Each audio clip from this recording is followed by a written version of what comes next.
Malkmus is a highly esteemed and prolific American songwriter, musician, and singer currently based in the state of Oregon.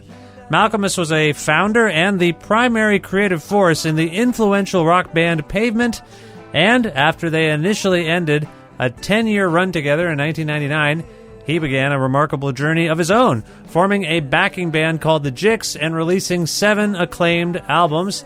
The latest Stephen Malkmus and the Jicks record is both fun and confrontational in its own way. It's called Sparkle Hard. It's out in North America via Matador Records, and it has prompted the Jicks to play concerts around the world, including in a city near you, I'm guessing. Stephen and I had a talk just after the Portland Trail Blazers were eliminated in 4 games from the 2018 NBA playoffs, and just before the Toronto Raptors finally won their own series against the Washington Wizards. And so we talked about that. We talked about Sparkle Hard. We talked about working on this new song from Sparkle Hard with Sonic Youth's Kim Gordon. We talked about the recent spate of Pavement reunion rumors. And we talked about many more things. With in-kind support from Pizza Trokadero, The Bookshelf, and Planet Bean Coffee in Guelph, Grandad's Donuts in Hamilton, and Planet of Sound locations in Ottawa and Toronto, and via flexible monthly pledges by listeners like you at patreon.com/Creative Control. This is the 392nd episode of Creative Control featuring Stephen Malkmus with your host, me, Vish Khanna.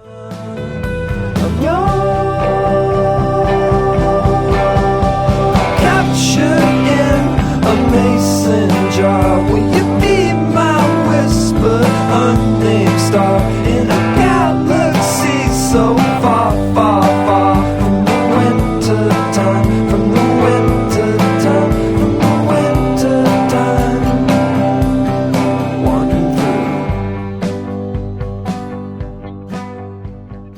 through. Hi, Stephen. How are you? I am awesome. Great. It's great to speak with you again and have you back on the show. I would like to begin. I can't wait to talk about this new record. It's amazing. Congratulations on that. I should say that first of all. Well, that's what I like to hear. I like hearing positive stuff. Well, I want to begin, though, by first asking, as I often do with my guests, where in the world are you as we're speaking right now? I'm in my kitchen, and I'm in Oregon. And I'm just hunched over my phone. It's on speaker, and I'm just doing the splits, but not the full splits. And I'm just sitting here with a new dog. I got a new dog. Oh, what's the dog's name? Magic or Madge. Yeah, it's gonna be. The kids wanted to call her Lulabelle, but there's too many Lulus in this world. You probably don't know that. You're not a dog owner in Portland, but so since really we do all the work, we get the name her, so that's what she's called. You know, one of the great controversies in the NBA was the naming of the Orlando Magic. Just as a name, people thought that was bad. Do you have any thoughts on that? It's not great, but I don't know where the magic is in Orlando, except for it's in Disneyland. Is it somehow Disneyland related? I don't know. I don't think of it as a place where maybe it's, where magicians retire or the Magic Hall of Fame is there or something. I'm not really sure. But yeah, I don't think it's not the worst name though either. I just take it for granted. So it can't be that bad. And it's not as bad as the Reds. Didn't Toronto hockey team change their name or something? No. We have the Toronto Maple Leafs and the Toronto Raptors. They're inoffensive names. That's what I saw. The Raptors. So there's 2 teams in Toronto. No. The Raptors are the basketball team. Oh the sorry. Leafs are the hockey. I know that. I just spaced out. I swear I saw something where I saw a Toronto team that I didn't recognize the name of them, and I thought that would be so weird if they changed the name from the Maple Leafs, because that's just a great name. It's a good name, yeah. Maybe way back in time, I can't remember the Leafs' original name. It was probably like the Marlboros or something, but I don't really think there was anything. Yeah, I can't- must have just misread something, or like Also, there's a team in Las Vegas that I didn't, I couldn't even. I saw them playing on the playoffs, and it looked like it was Vancouver or something because just the three letters they had was like V was one of the first number, and I was like, Vancouver doesn't have a team that I know of that's called that. Anyway. Yeah, well, it's the name controversy is something. I did want to, again, we'll talk about the record in a bit, but I know you're a sports guy. I'm sorry about the Trailblazers. That must have been heartbreaking. How's the city doing with that news? I think, the team, there's something, when I was watching those games, I was finding myself rooting for New Orleans, that's a bad sign. Oh, yeah. The way they were playing.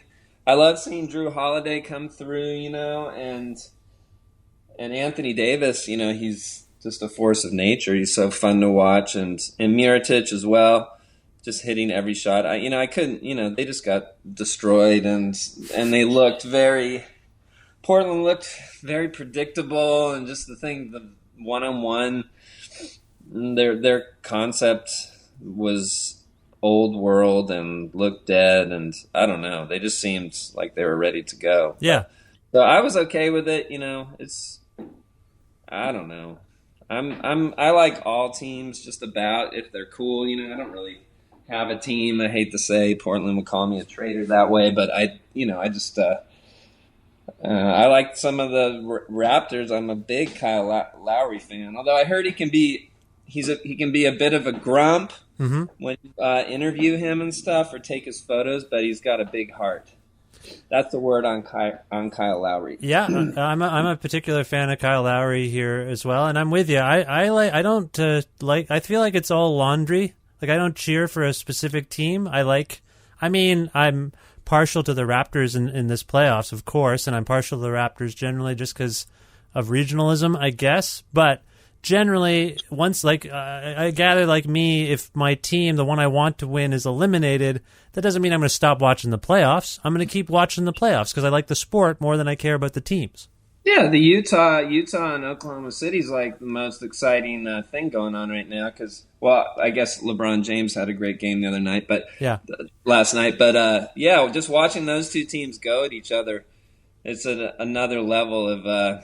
They don't like each other. So that's kind of enjoyable, when you see just chippy play and vibes, I guess that's what I come for in the playoffs. And there'll certainly be some of that coming later on when Philly potentially meets you guys, and that'll be really exciting.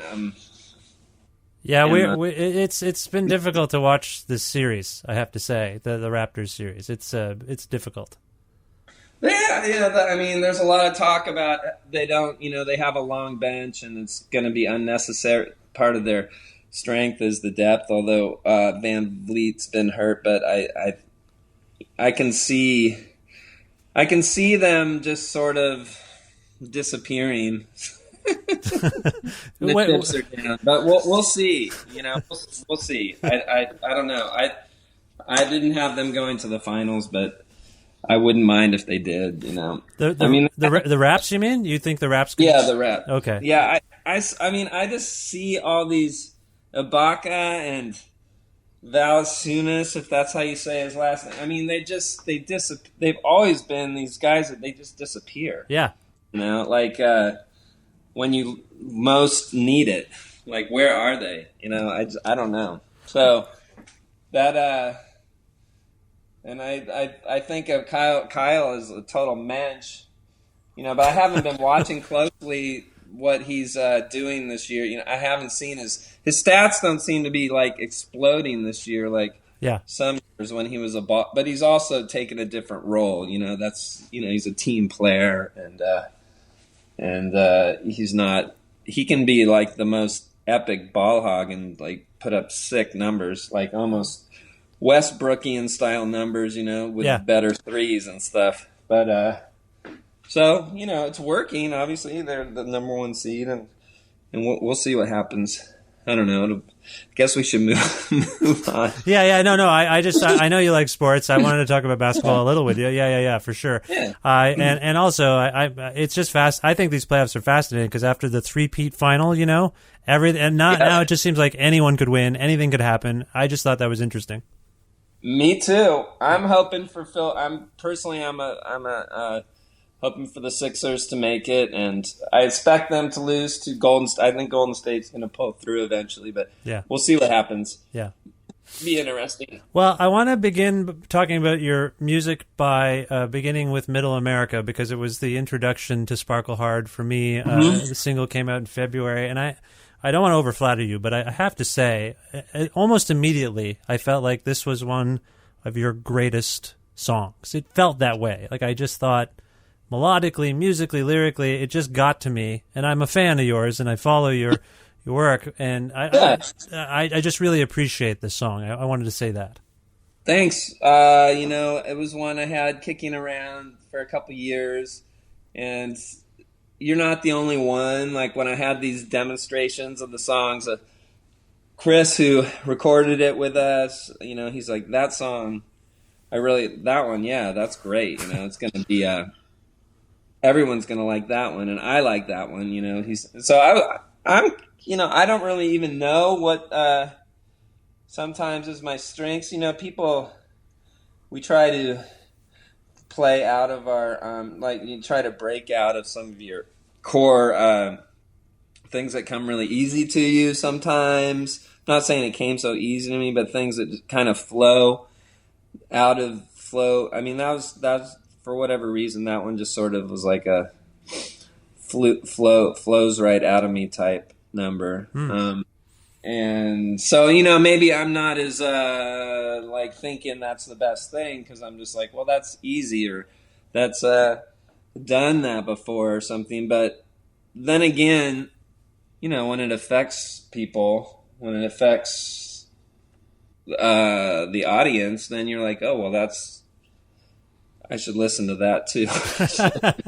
Well, I know you say you can't be objective about your strengths, but it has occurred to me recently in the stuff that I make that I've kind of landed in a place where I'm like, I'm pretty sure I know the best article I've written now. I'm up to this point, I'm pretty sure I know the best interviews I've done or the best documentaries I've made. Are you at that point where you can objectively know, maybe like, is there an era? Is there a record? Is there a song that you think is like particularly like a landmark achievement for yourself? I know this can be awkward because it's hard to be objective, but do you have a song or a point in your career where you're like, I got it that time. That time I kind of nailed it. Well, I think the song that you're talking about, Middle America, to me it relates to some songs that I've done, like there's one on Face the Truth called Freeze the Saints, and then there's a EP called Watery Domestic of Pavement. There's like Shoot the Singer, this song, and then Zurich is Stained off the Slanted and Enchanted. To me, that song fits in that realm, maybe because of the tuning and the pace and the really simple drums, and it's just kind of carried by melody. I see. So that's what that song relates to me in that style, and anyway, that's where I see it. Okay. So if you like those songs, you would like this song, or you can go back and listen to those songs too if you want. If you like Middle America. Well, I want to ask you about a little jangly and with this open C tuning, open G tuning. That's how I see it. Okay, so structurally, you're pointing to kind of a structural through line, almost. Yeah, those kind of songs, they are in a the key, the chords, the chord relations, and the melody, and it being those are very similar to me. It goes like G, C, B minor. It's like got these. This relation. Okay. I don't. They're like. Yeah. That's what I hear, and it's like no keyboards, just guitar. Bass is like almost irrelevant. There's no bass on some of those other ones, but it's kind of like definitely voice and an acoustic guitar. You can play it on acoustic guitar and it sounds good still. Type tune. It's a beautiful evocative song. I want to ask you a little bit about it, sort of conceptually. This notion of Middle America. I wonder socially, politically, geographically. What is that? I think of you as a coastal guy. You know, California, New York, Pacific Northwest, at least. Like, well, what does this concept of Middle America mean to you in this day and age? Well, in point of the actual song, the title was it's a working title that I put on the Pro Tools file of the demo, and I was just like, this song's kind of straightforward and middle, just another song. Okay. But when I think of Middle America, I mean, I do think in terms of, we do have here and probably in Canada, you won't have an East Coast like our East Coast. Maybe it stops in Toronto or Montreal, but then you have like the West Coast, Vancouver. We have that. You can look at it the way the people vote. You know, there's the more lefts in the two coasts, not the southern coast, but New York and Boston, and then it's scooped out in the middle a bit, if you don't count Minnesota and Chicago and maybe Denver or something, and Austin. Yeah. It's kind of more, the middle is a bit more conservative and can potentially economically taxed, like in an economic backwardization or something, Sure. So, and music, the way people mix music too is the same way. Sometimes we scoop the middle and keep the highs and lows. That's the way it is. And rock and roll is more mid-rangey, and it can. Someone told me they were listening to rock and roll in their Beats headphones, and the Beats headphones are not nice to rock and roll. Evidently, they're EQ'd to make guitar music sound crappy. And I haven't actually listened to them for that. And I haven't mixed records to appeal to the Beats headphone. Although lots of people are listening to them. Yeah, more people are listening to Beat headphones than they are rock and roll. So. Yeah, that's fair to say. I mean, I feel there's like contemporary tinges on this record that we'll get to, but I want to actually begin by asking you about the sort of modern promotion. I noticed you've been having some fun from the Jicks Twitter account and the various social media platforms, just kind of getting stuff out there. I know you're a creative person. I know you like messing with people a little bit. Are you enjoying the promotion, the creative aspects of promotion in this day and age? Well, yeah. Back in the day, there was you could sort of not exist online, and people actually still took the effort to find out about you. Mm-hmm. But now it doesn't seem like your online or the digital interaction you have with people is necessary, and like it's kind of, if you don't exist there, you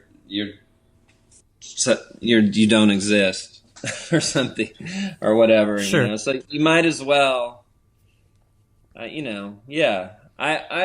find myself more engaged with my computer like in the last 15 years than I ever imagined I would be. So that's all.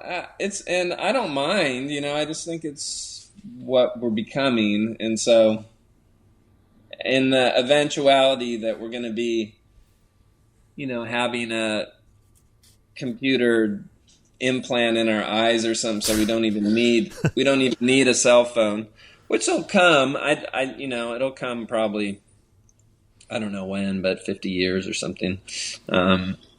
Well, you And, you seem to allude to what's going on a little bit throughout the record. On Bike Lane, there's this song, and one of the verses is, by the way, my wife fell in love with Bike Lane, thought it was funny, and then I explained some of the verses to her, and she's like, oh. Oh. Yeah, it's catchy tune, I think. Well, we're big, we're progressive Bike Lane advocates, right, in Guelph, and my wife and I for sure, and so she just thought that was really funny, and then I explained the lyrics for those who don't know. Like the first verse is the cops that killed Freddie, sweet young Freddie Gray. You're getting into pretty serious stuff there, and the kind of juxtaposition between caring about quinoa and bike lanes and the reality that some people actually face. But the line, the second verse is about poor cops so busy. I'm just paraphrasing here. From the street to the station, now they got an audience. And I kind of thought of camera phones and surveillance and how that's kind of flipped. We used to be really paranoid about government and police surveillance, I think, and now we are the surveyors, aren't we? Well, yeah, I mean, it's, in a way, it's, of course, yeah, it's good we're seeing things that we didn't want to see. We're forced to interact with things that we'd rather just put out of our minds, like it, and that's a good thing. It's like when you saw like early feeds, like sometimes I haven't been watching Toronto, with this like incel loser, 4chan loser guy, which I'm really worried about that situation, these angry men that can't get laid that are planning to like take people out when they go down or whatever. But I'm just saying there's probably like video footage of it actually happening and like people dying on video. Because like sometimes I find, like I'll just be looking on Twitter and like the Bataclan thing or something, you like, you see people getting shot or something on, see the actual feeds of these things, and it just like does your head in, obviously, or it just hits you in this really primal, gross place and changes you, and you can't ever unsee it.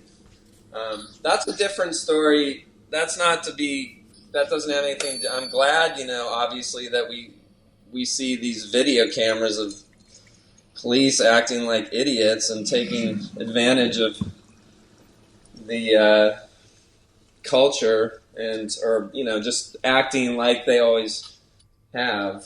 And now we get to see it and maybe stop it, hopefully, or there's some outrage. Well, I do hear the conflict in you, though. Like on the song Rattler, which you sing in auto-tune, the first line is, "You remind me of Facebook Doom," and you sound like the kind of cyborg that we all are now. I don't think there's any disputing that anyone with a smartphone is basically a cyborg. Yeah, right. And, I know, but it's such amazing.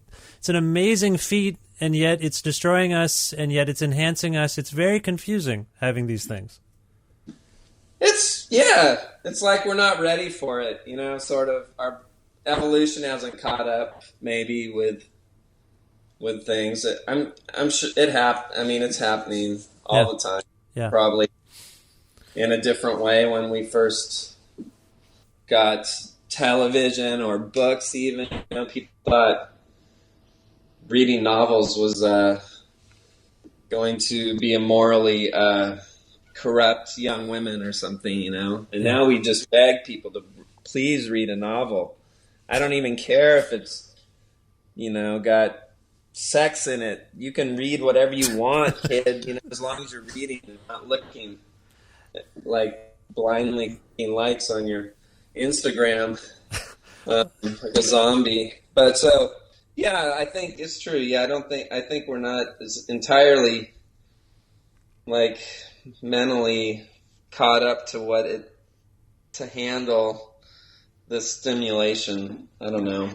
Do you? I read an interview with you recently. I believe it was an interview, or I don't know if it was from a press release, where you talked about how Sparkle Hard was kind of a refinement, a way of keeping things direct as a band, as a singer and a songwriter. And I think you alluded to the fact that you thought attention spans are shorter now, and I'm a bit confused by that notion. You just mentioned books, and when you think about it, some of the biggest news stories of the past 4 or 5 months have been Michael Wolff's book about the White House, James Comey's book about Trump.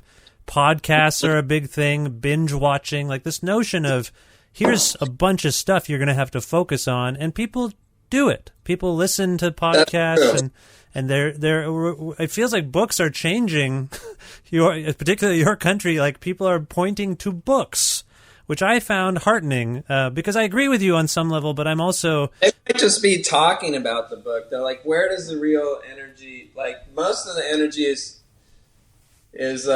comes from just, like, thought pieces or, Yeah. And I don't know who's even actually going to read those books. I mean, I like to read still. Like, for instance, I'm reading... But I also read trash. I'm reading, like, a book about the Velvet Underground. It's about, I'm just reading articles about the Velvet Underground when they actually came out, what people said. I bought it for like $5 at the bookstore waiting for my kids to get out of school. And so it's, and I'm totally I'm just having a blast reading about people digesting the Velvet Underground as they actually happen instead of hagiography about that we know now. Everyone talks about how big they are or something and how amazing and what people actually thought of them. That's a different world, like it's really cool. People are so pumped, I'm sure people are on websites. If I can go to Reddit and read about Suf John Stevens, there's maybe someone just as pumped. But, like, some of these people are really... And they're also, like, disgusted by it, too, at times, or whatever. One of their first shows they played, it's really cool. So, this group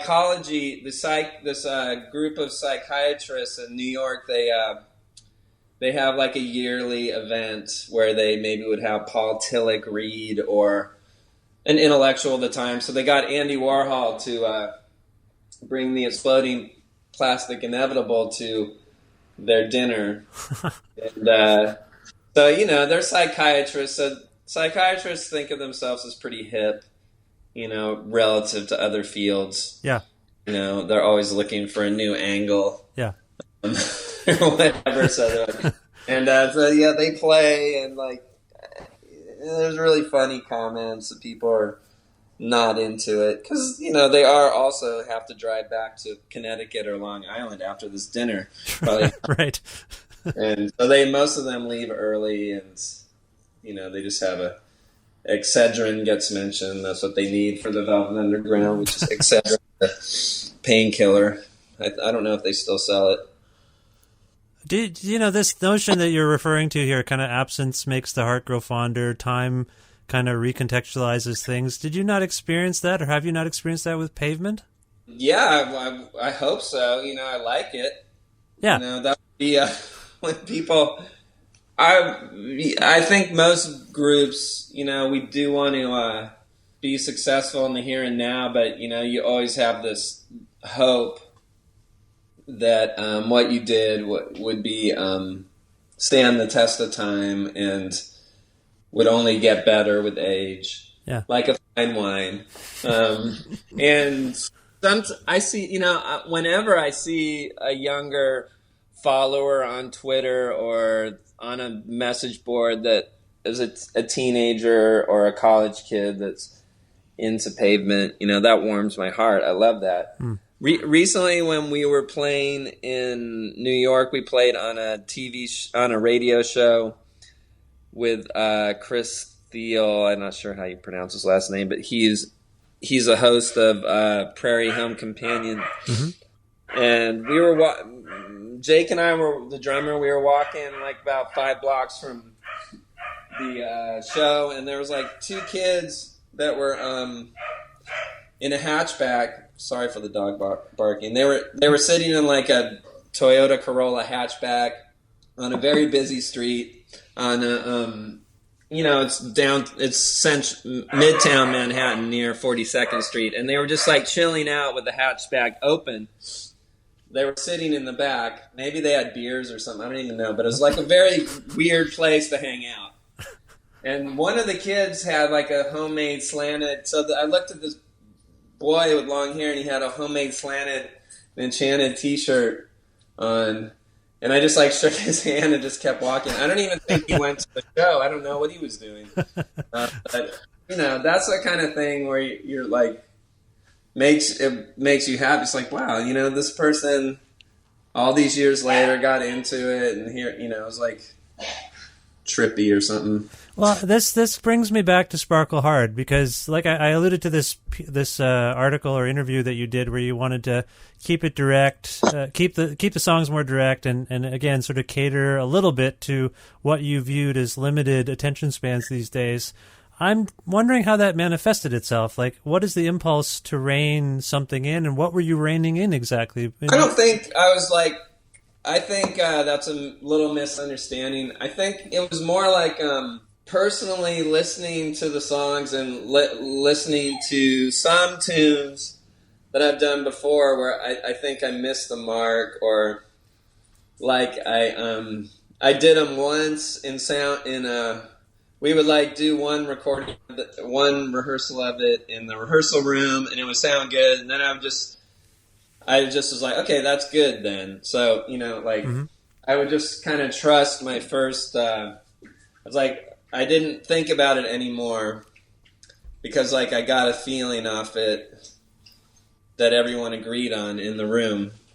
And then like I went on to record it, and I didn't really examine it anymore after that. I just like, well, I'm just going to record that now, and because it's good. So when I say that, I think I was just like, I took more time to do some demonstrations of the songs and listen to what was good about them, and take a little more time to vet the material.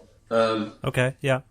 Yeah, so I was just anything that I was purifying or cutting down, it was more either songs that I decided not to do, or just really simple things like taking a verse out, or not doing too many overdubs that didn't need to be there, or something. I'm sometimes doing more overdubs that didn't need to be there.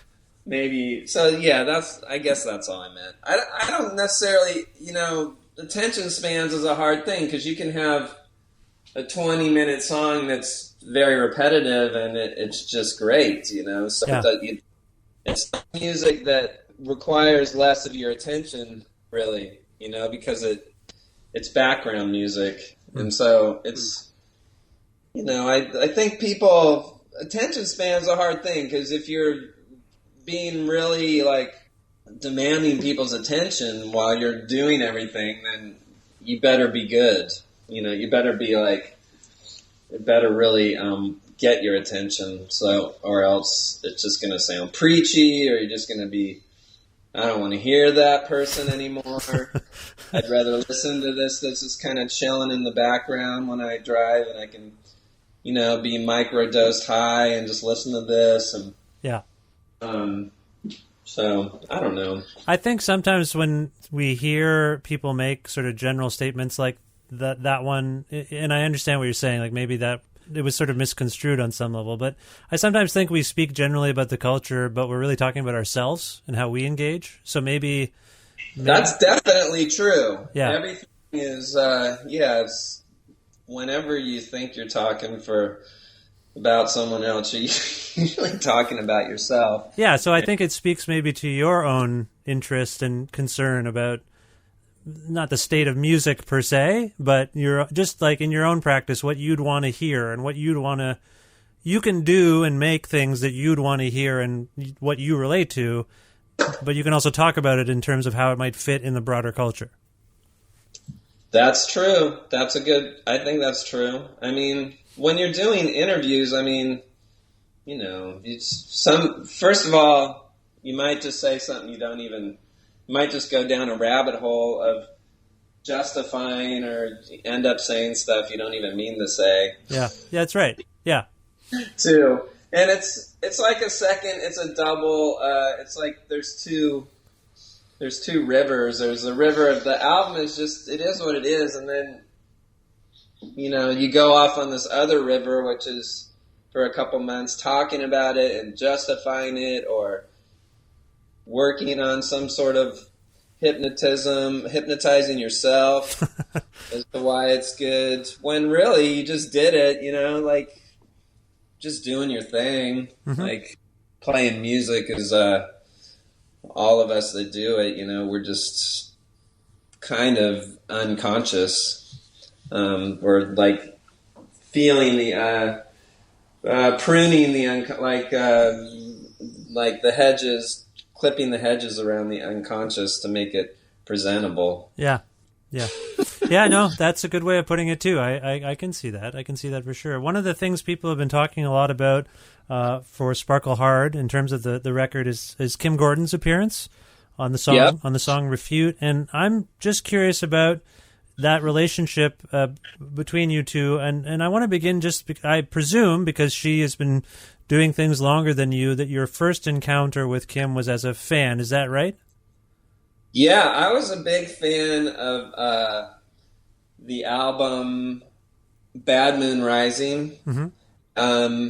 That when that came out, I think there was like a kid. I went down to Southern California, and there was like I had some punk friends.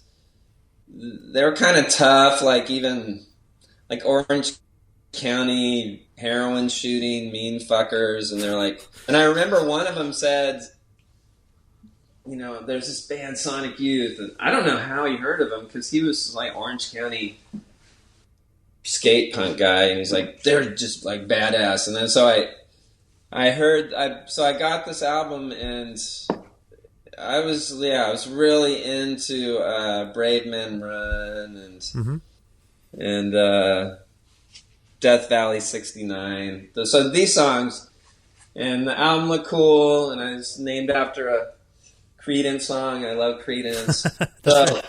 That was early, and I liked them. And then they came out with like, then I went to college, and I heard like Evol and Sister.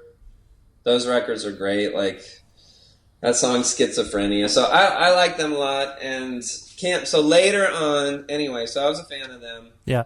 And indie rock in general of that time, of Dinosaur Jr. and Mudhoney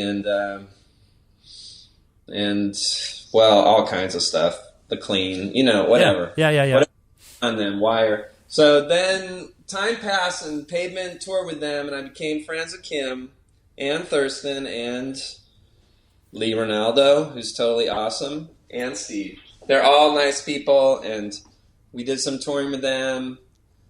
They were touring on Dirty, this album called Dirty, which was their kind of major label gambit after Nirvana. After Goo as well. I think Goo also Goo was Goo, but then Nirvana happened, and there was a big push on Sonic Youth at that time. Yep. Some money being spent, and it was exciting to be tour with them. So I've known Kim after that, and Thurston, and all of them. Keep in touch, like whenever they come to play here, I'll go see them. So when Kim was like, okay, so when we had the song, sorry. That's okay. The song Refute, which I had sang like both verses on, and it sounded fine, but it was like, how do we tweak this up a notch? I think Chris, I was like, because it had a woman's voice, from a woman's perspective. The second line is like, we should get a woman to sing on this, because it'll be better. And so started running through my mind, and I really at first hadn't thought of having Kim do it because it was a country song, and I just was like, I don't know.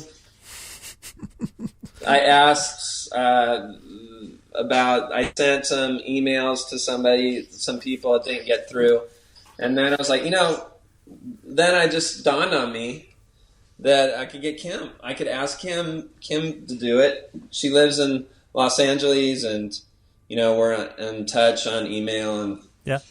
it's good to ask a friend. And I sent her the song. She's like, it's funny, I'll do it. And I was like, whoa, that's awesome. It's just like that. She was like, I'm up for doing it. And so did she have much input? Like you say, you'd written the song. Did she have much input into the lyrics or the phrasing or anything? No, the lyrics were done, and I sent her the rough, and with me singing it. And she was like, those lyrics are funny. I'm into it. I think I'd like to give it a shot. I'm up for it. Just, I want to see your kids. Right. It was kind of like you double the, and make it into a social thing. She likes it up here too. And, right. So it's kind of a social, it was more of an excuse to do something social and yet have a practical purpose. That is true. That's probably how a lot of expense accounts go in the corporate world or something. And that for us, that's what it is. So she came up, and then she's like, just laid it down. Like, she did it once, and we're like, do it one more time with feeling or whatever. She did it even better. Singing's always like that. It takes like one. You can do like first takes of songs in a group thing, and it's great. But usually singing, you have to get a little sweaty or warmed up, or you have to start projecting that you're not just like in a basement by yourself. Well, yeah, I hear that. You and Kim end up, I believe you both end up singing this line that I want to ask you about. Marry on children, but be aware the world doesn't want you anymore. This seems perfect for both of you. It's pessimistic and optimistic at the same time. Yeah, well, the song, I've been, it's common knowledge that perhaps the way that our economic situations are and stuff, or that the home doesn't need necessarily maybe to be a nuclear family as much, or it's not as practical in terms with the way we worked today, the way our economy is. So I was, and yeah, maybe it's not necessary to get married anymore. Monogamy coupling is not practical. And so that's all that is. Yeah, some people say that they told me that it was like, oh yeah, Kim Gordon and Thurston, they got divorced, and oh, right, and that's about them or something. It's like, no, it was just a song. It wasn't. I didn't have Kim in mind at the start, and there's nothing to do with that. Yeah, no, I didn't read it that way myself. Good. Just a fun. It's a good tune, and she really does a good job singing it. And I'm really glad how it turned out. Yeah. And it's really cool to finally do something proper with Kim. I played at a thing for her. She had at the kitchen. It's this art space in New York. They had a Kim Gordon, celebrate Kim Gordon and Dan Graham, this other artist. And I played at that like a year and a half or 2 years ago. Yeah. Also the Raincoats played, and the Feelies. Oh, cool. And, yeah, it was like a benefit type thing to benefit the kitchen and focus on her lifetime achievements. It's pretty cool. Nice. Well, yeah. She's a hero of mine, and the only member of Sonic Youth I've never formally interviewed, I think, which is something I want to remedy at some point. So I'm surprised. They're all good to talk to. Lee is awesome. Well, Lee's been on the show, I think, 3 times, and I've interviewed him many times before I had this show. And the last time we did like a track-by-track breakdown of his most recent record, and it was really fun. And I think helpful for him, he told me. Yeah.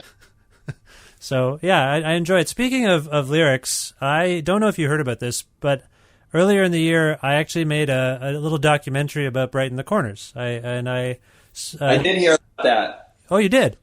Yeah. And did you check it out at all? I didn't listen to it yet because I'm afraid to listen to anything. I won't be listening to this either because I just can't listen to things about myself.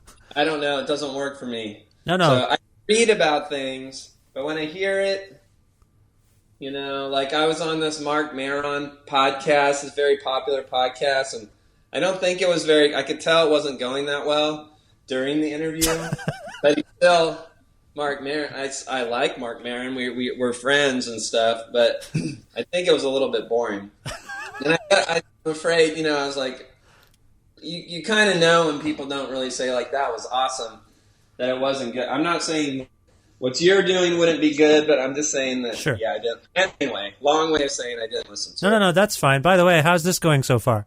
I hope it's going good. I'm maybe not talking fast enough as usual. But I'll edit it and speed you. I'll edit it and speed you up at the same time if you like. Thank you. Yeah, no. My point was in that documentary, because we were talking about your lyrics a second ago, Bob Nastanovich and Steve West said something interesting to me, and they said at the time that you often would get lyrical inspiration and ideas from games of Scrabble. Is that true? I don't think so. I mean, I would say that, Scrabble can open up your mind to words or just thinking about words, but it's a different way. I mean, you can't really put them together. For instance, I don't think there's a song on stereo. It says like Quasar or Kaiser. Yeah. Cyst. I don't think those were words I played in Scrabble. I think I was just, rapping or something, my version of rapping. And I don't know if Scrabble helps. I still play on my phone. I usually have some games going with random people on the internet that are in my ranking area, but I don't know if it. I don't think it really helps. Well, you're it's a time suck, but you're like one that, yeah. No, I hear you there. You're such an esteemed lyricist, and I think that I think some of us just wonder where it comes from. So it's fascinating to me because in the documentary, I specifically say that Quasar totally sounds like a word you'd get in Scrabble right off the bat. You'd get your yeah. I mean, cue words are gonna be certainly on your mind if you play Scrabble, especially ones without a U. Yeah. But that has a U in it, so it'd be more, you would find that right away. But words like trank, T-R-A-N-Q, or Quanat, K-N-Q-A-N-A-T, those are ones that you will remember more often and right. hopefully use. So if not Scrabble, do you engage in some kind of wordplay to just keep your practice sharp, so to speak?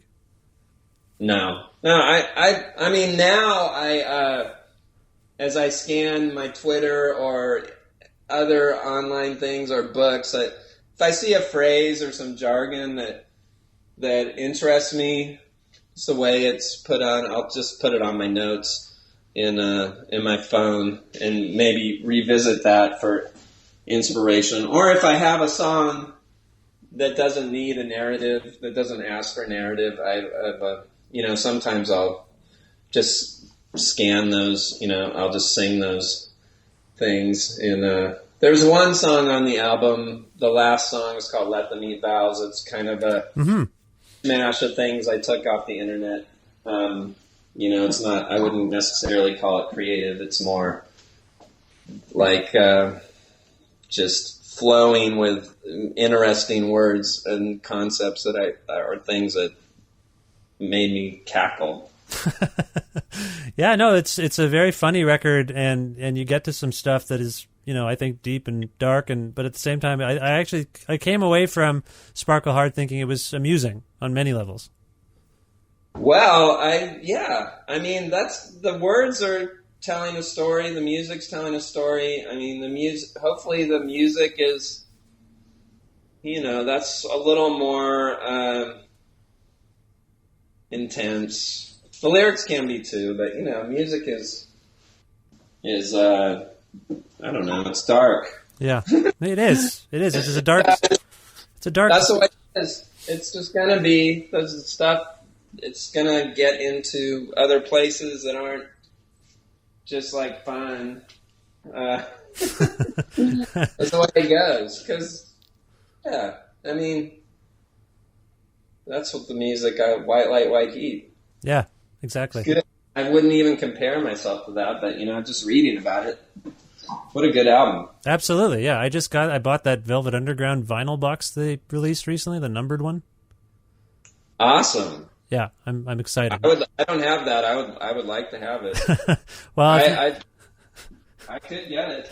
I got fucking records. If you're ever in Guelph, I'll let you look at it. How about that? I like that name, Guelph. Is it Guelph? That's correct. Yeah, that's right. I don't know. I wonder if that's a Scrabble word. That's a Scrabble word right there. Yeah. Well, I want to wrap this up. I appreciate all the time today, but I do want to. I'm sure you have things to do, and I want to ask you a couple more questions. Yeah. Among the things I want to ask you about is Pavement stuff. Actually, there was this murmuring about a 2019 reunion talk, and I spoke with Scott about it, and I've spoken with Bob and Steve, and as usual, they sort of suggest it's kind of up to you. What is your feeling on this talk? Is it possible? 2019. That's next year. No, that's not happening. Next year. Okay. It's not possible. It's not possible. Yeah, because this is happening. I mean, we're going to carry this through 2019, and I got some other things that might be coming out. So maybe the band will play again. I don't know. We could play again, but there's not been any talk with booking agents, or you'd have to do that already to get good spots. Yeah, we haven't thought about that. I mean, if it's really people are so into it, I could see it happening, but I haven't talked to anybody about what. I'm just imagining in a fantasy world or something that if the band was really, people were so into it, I would consider it, I guess, but I haven't gotten that feeling.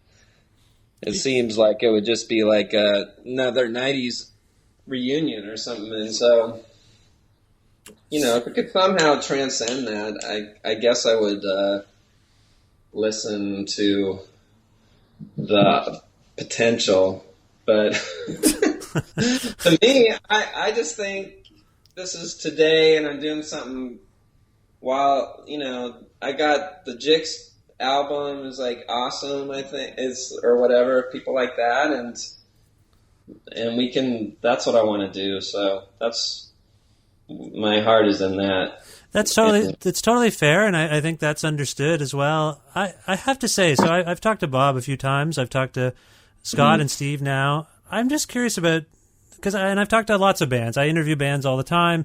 Sometimes the bands get along well. Sometimes they've splintered off to do other things and they reconvene.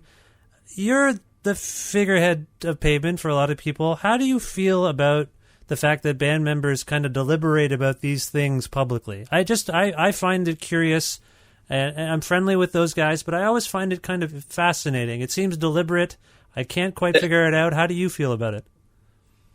I think they're just being open and honest about what they feel, and people ask them questions and they answer. Yeah, they're not guarded. No one is in our band, so it's not a. I mean. I know some people in the group would like to do a reunion because it sounds fun and they want to rock. and then they're proud of what we did and want to do it again. And also they, gave their best years of their lives. to doing that, and I can see that. Yeah.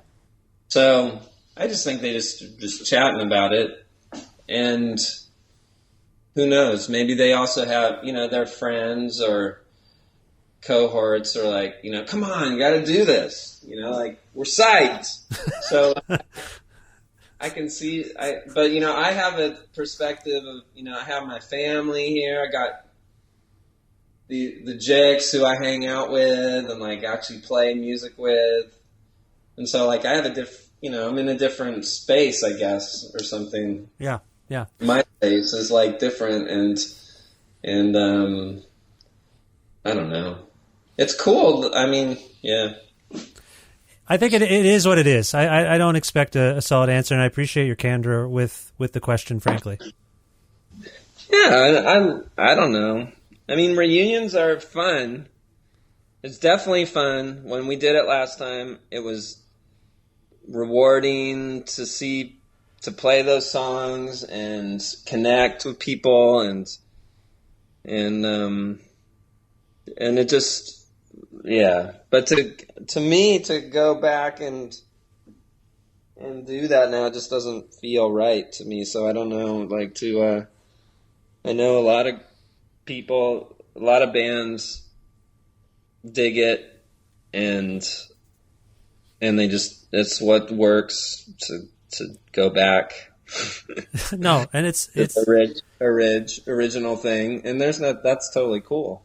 Yeah. Dinosaur Jr., the Breeders, bands I'm just talking 90s bands. It's going great for them. I guess the Breeders never really stopped, though. No, they didn't. No. And we'll be seeing them out on the road. I like seeing them live.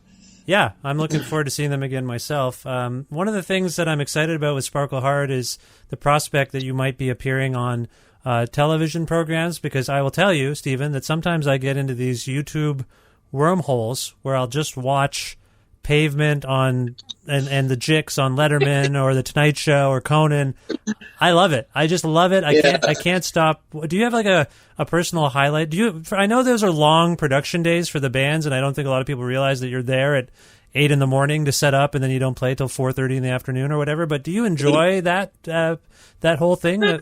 Like kind of nerve. When we first started with Pavement, when we did it, I was definitely kind of like not into it and wanted to be a punk about it.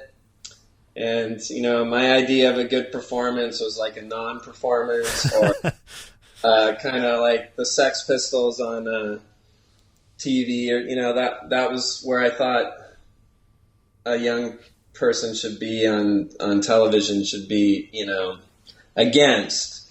And eventually, as time went on, I was like, well, we should actually try to look good and play like we mean it a little bit, and shit, like stuff like that. So, well, like I'll tell you my perspective on it. The Tonight Show, we cut your hair, you look like you don't give a crap, and then even with Conan, you're a little standoffish when you guys played stereo, which was very memorable for me. I videotaped it on a VHS tape, showed it to all my friends. I'm like, this is amazing. But then I remember distinctly watching the Jicks on Letterman, and he liked you. He really liked your band, and I could see you melt a little bit with Letterman. Is that fair? Did he mean more to you maybe than some of the other guys? Not the individual guys, I mean, but Letterman, I guess, if you were to be honest, I mean, yeah, he was in the 80s and stuff. He was the man, he was very funny. He was on his game.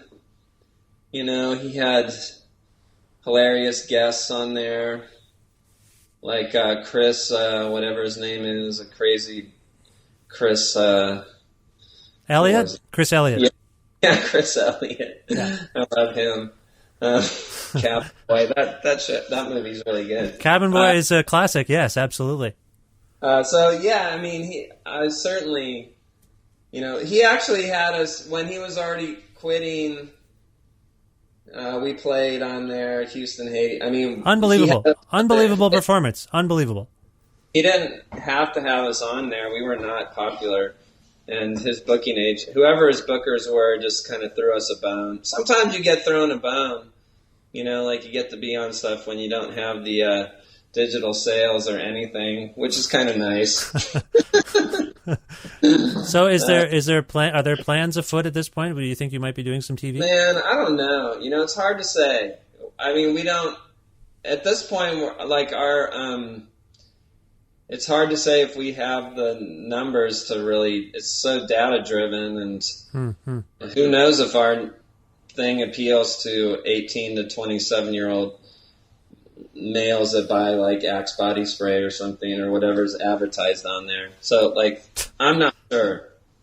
I offered yet. I know that there was like Conan O'Brien said he does not want us, and I think it just sometimes it depends on the person who's booking it. The guy that books Jimmy Fallon, he's not there anymore.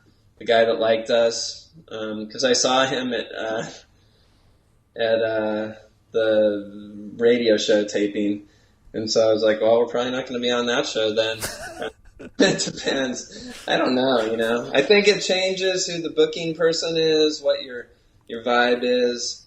We're not against doing it, although you have to fly usually out to New York, and it is a bit of a effort. No doubt. Well, I hope it happens because, like I say, I enjoy it immensely whenever you're on television playing music. Well, thanks. So I'm not averse to it. The songs on Sparkle Heart are pretty easy to play, the ones we would be playing, which is also nice. So I'm not afraid. Good. I'm glad you have no fear. That's an important aspect of this. This record's fantastic. Sparkle Heart is great, and there's touring coming up, and I know you've already sold out at least Toronto, and I imagine the shows are selling well. Do you have a sense? Lee's Palace, absolutely. Again, back at Lee's Palace. You have a preference for Lee's Palace? I don't know, man. I mean, it's. It's probably a place where you can see a good gig, you know, like it's great. I like it. So I think it's good for the audience. It's not like I want to play in a giant place, but sometimes you're like a little like, I'm going back to the punk rock venue or whatever. But that's the life. The last Lee's Palace show was fantastic, and I still have very fond memories of the time you played the Phoenix in Toronto. I don't know if you remember that show. The Jicks or Pavement? Well, I saw the Pavement show. I remember I brought that up on the documentary, actually, because I remember there was a lot of cool Keith stuff happening on stage from Bob. Cool Keith from... Dr. Octagon and Black Elvis kind of stuff, Earth People. Like he would just stick that in various places, I remember. Yeah. But I saw the Jicks there as well, and it was fantastic. Yeah, man. I like playing in Canada, there's no doubt. I mean, Montreal's a very interesting place, always. And Vancouver's basically Portland, so... So beyond the touring activity and this record, do you have your sights on the future beyond all of that? Do you know what's sort of next?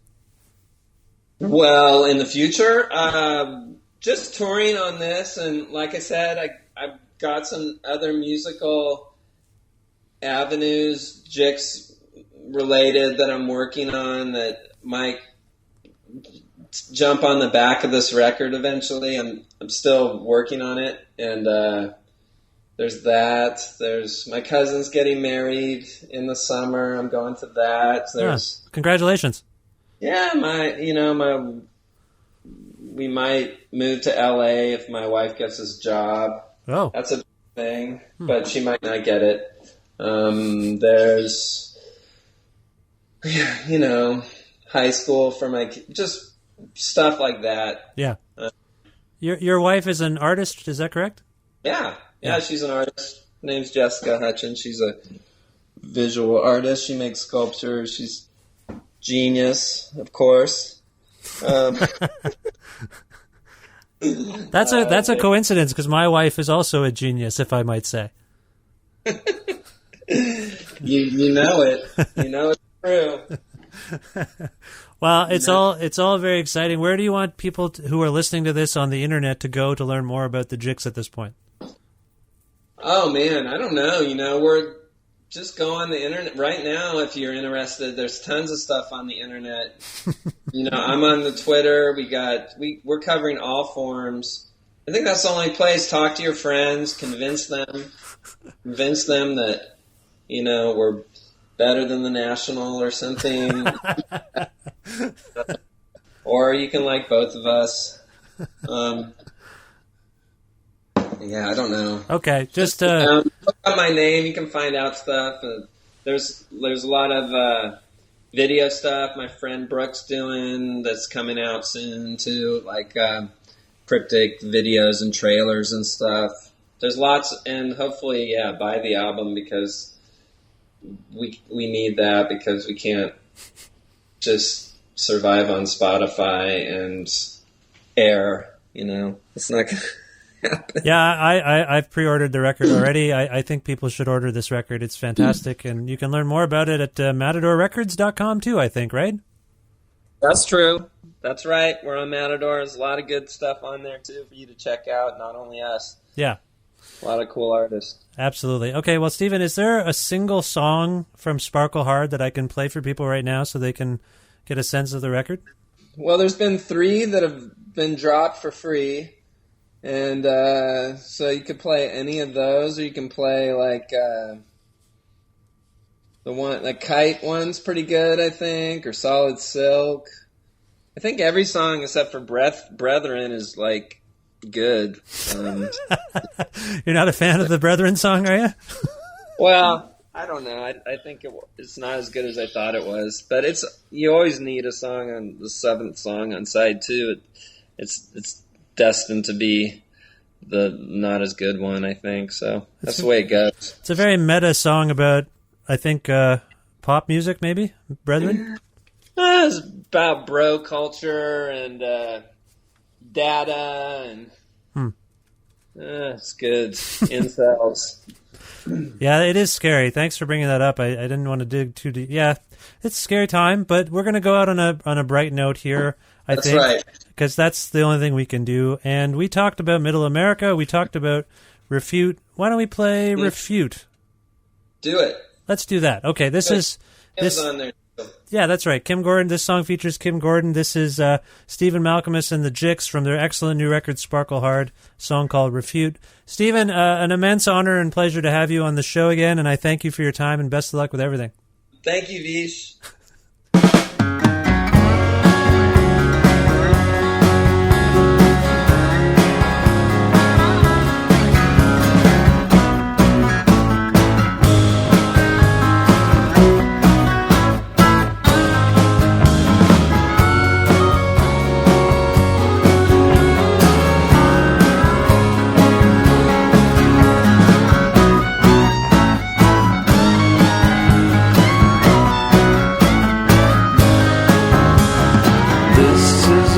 About a man who dared to fall head over heels for a woman who shared similar interests, similar looks, similar taste in similar books.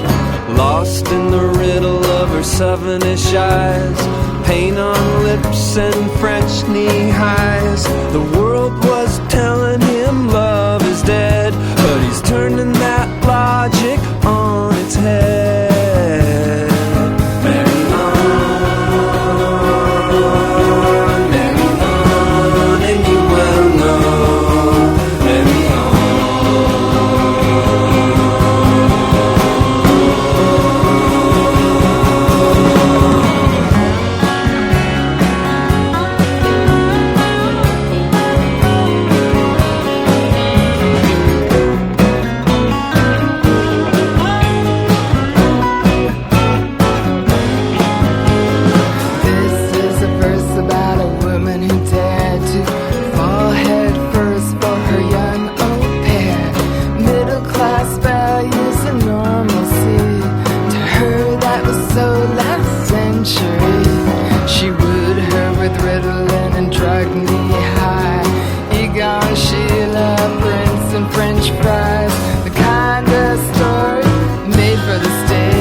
Off the page, I did.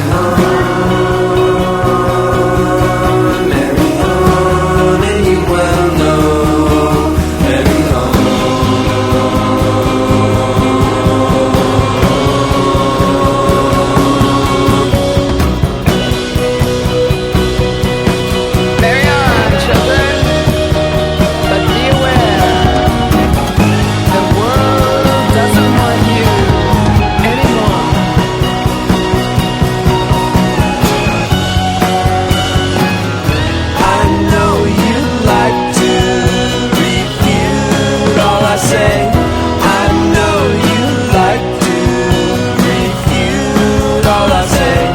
I know you like to read all that I have shared today.